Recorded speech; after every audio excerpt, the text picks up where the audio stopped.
I've spent quite a lot of time over the years kind of comparing modelers and trying to get across as clearly as I can sort of if there are significant differences in tones between these things. I think the more time you spend on this, the better you get at it. And actually, when you look at someone like Sonic Drive Studio or other folks that are able to do these really impressively set up tests where essentially, basically, the more time you spend with this stuff, the closer you can get almost anything to sound to anything else. Yeah, at that point then, sort of marketing and that sort of stuff seems to me to be the main difference between units rather than necessarily the sounds and tones you can actually get out of them. This channel is supported by TrueFire. TrueFire is an online library of lessons from some of my favourite players. There's thousands of lessons on there. You can use the promo code JNC40 to get 40% off of any of their courses.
This intro, I'm using a Joey Landreth preset here, and the DL4 for the delay, and then Boss Blues Driver for the gain. Things that I think matter in a unit may not be at all what you think matters, and I think, yeah, it's a little bit of a difficult one, because I'm trying to kind of be impartial about some of these things, and yes, I do work with various companies, and will be working with other companies in the future. But ultimately, and I think you guys tend to tell me this in the comments quite often, like, I think the stuff that you like the sound of the most seems to be the real amplifiers.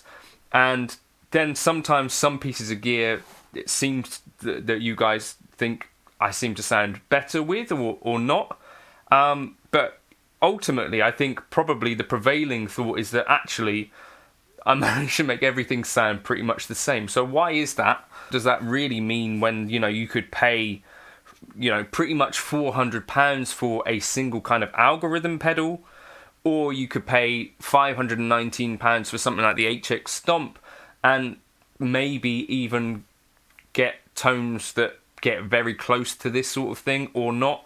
It's all a bit of a strange one for me, just because I think this is probably true of most of you guys as well. So I don't know how many of you guys have tried this sort of thing where you're trying to honestly kind of compare bits and pieces. Do you find that there are these like glaring differences between units, or are you more someone who's thinking actually like these are subtle differences at best, and at the end of the day, I think if I put this thing on a stage with a band, I think these things would probably sound in the ballpark, and I'd end up just sounding like me through whatever. I'd love to know your thoughts on that. For me particularly, I've got a video where I'm playing through a £77 Joyo Bandtamp, and some of you guys really like the tone of that.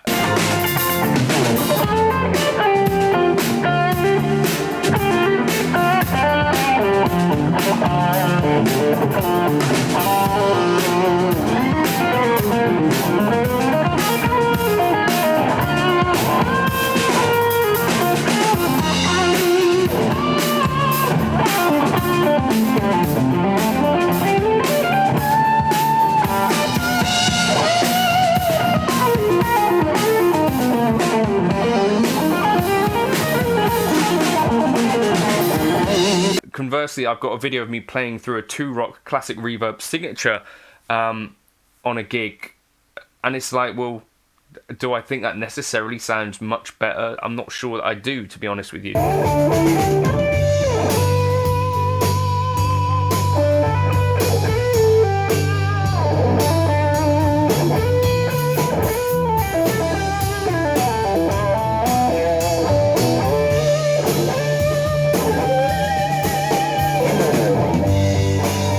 So it's all a little bit, you know, as someone who has access to tons of different gear, I think that's when it becomes even more like glaring that what you bring to the piece of gear and whether you connect with it on a workflow level is kind of more important than anything else. And I guess this is kind of the thing with the UA stuff for me, where it's like, actually, I'm super comfortable with using a menu. I'm super comfortable with this idea of going into a Fractal or a Line 6 piece of gear.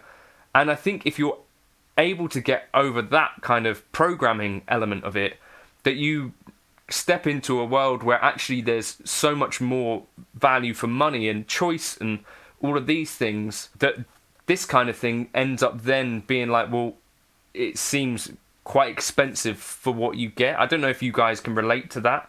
You know, I went and bought this for £380, for example, and it's essentially, you know, 6 IRs in there. You get like 4 amp models, very tweakable stuff.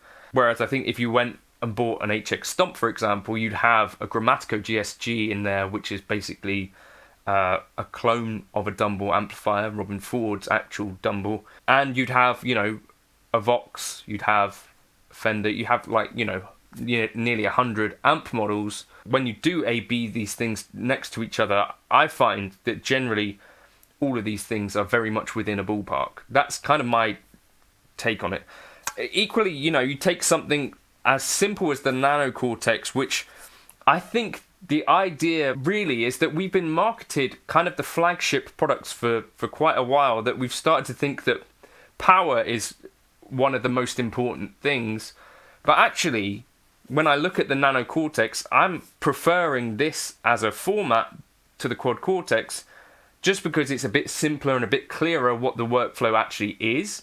And it's kind of just a simpler product in a lot of ways. And I think this is kind of where I relate to the UA guys, where it's a bit like, well, I've got a Line 6 Helix floor, I've got Fractal FM9 and that stuff, but actually, in a lot of ways, I feel like the HX Stomp or the Fractal FM3, or in this case, the Nanocortex, actually is enough for me to get through a gig. And I was just chatting with Rob Harris from Jamiroquai last night, and he was just, you know, talking about this might actually be enough for him to go and do some tours and some clinics with. And we were chatting through some ideas about how you could get slightly more out of the Nanocortex. It's really interesting to me, like, how the different form factors, they're essentially going to be using the same kind of core. You know, this has one DSP chip in it, a Shark DSP chip in, whereas the Quad Cortex has 4 of them. But essentially, the core sounds are going to be the same sort of thing, like the HX Stomp and the Helix. Like, for a lot of people, I feel like the paired back unit, which is way cheaper, is actually probably even going to get you most of the things you need.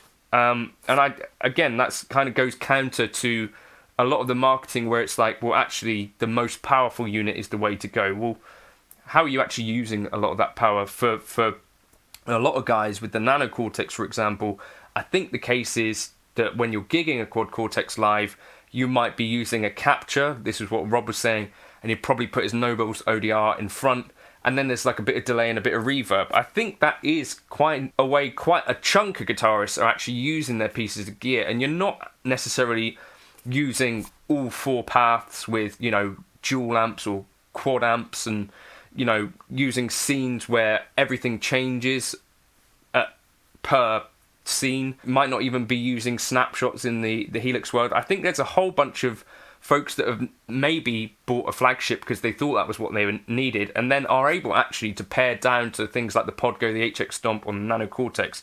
Let me know your thoughts on some of that stuff, because I think it's a little bit of an uncomfortable truth for me that actually I feel like, whilst I have access to the very top of the sort of, the most expensive stuff. For me, oftentimes, like a Fractal FM3, an HX Stomp, in this case, the Nanocortex, can basically do what it is that I need for a gig. And in a lot of ways, the smaller stuff, I think, seems to be a bit of a cleaner operation in general. So let me know your thoughts on that. And do you prefer this idea of paying a lot for sort of one thing at a time, or do you prefer this idea that you go for a slightly more expensive thing that has more value for money? Do you see benefits to both approaches? I'd love to know your thoughts. Am I using the Enigmatic wrong, for example? I think people are going to possibly say that you need to be using the cabs in there to get the most out of it. And how are people using these to get most out of them? I'm used to really kind of exploring what it is that you can do with a complicated piece of gear like a Helix, HX Stomp, Fractal FM9, but interfacing with a simple piece of gear I actually find a little bit more like there's quite a lot for me to get my head around there, because it's like, well, actually, how does this incorporate into my rig? I don't know, just some kind of thoughts about some of this stuff. In the introduction there, I want to try just chucking a stereo delay in front of this, because that's one of the cool things about the Enigmatic, is that it has a stereo input and the amp model doesn't actually collapse it down to stereo. So that's quite a nice little feature that is kind of unique to the UA stuff. So you can just chuck it at the end of your signal chain, and it should work in theory. But yeah, let me know your thoughts. Would you pay more for something like this that had more capability, like an effects loop or XLRs and that sort of stuff?